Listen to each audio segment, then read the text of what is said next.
Polisi lalu lintas. Ya, polisi lalu lintas. Kata itu yang paling ku kenal. Sesosok orang yang berseragam di setiap perempatan jalan.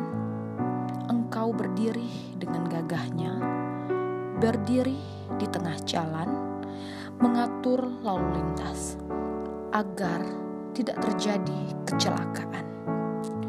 Dengan peluit di mulutmu dan aba-aba dengan tanganmu, engkau atur pemakai jalan agar tidak terjadi kecelakaan. Polisi lalu lintas, engkau selalu ada untuk membantu masyarakat.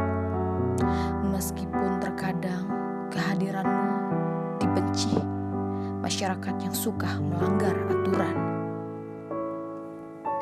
Bagiku,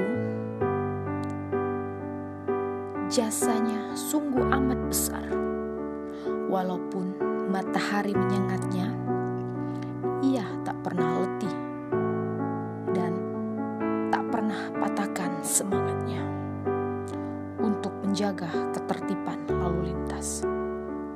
Tanpanya, tak bisa kubayangkan apabila terjadi kemacetan di mana-mana.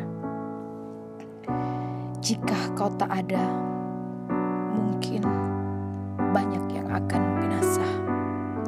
Ugal-ugalan di jalan raya tanpa hiraukan nasib bersama.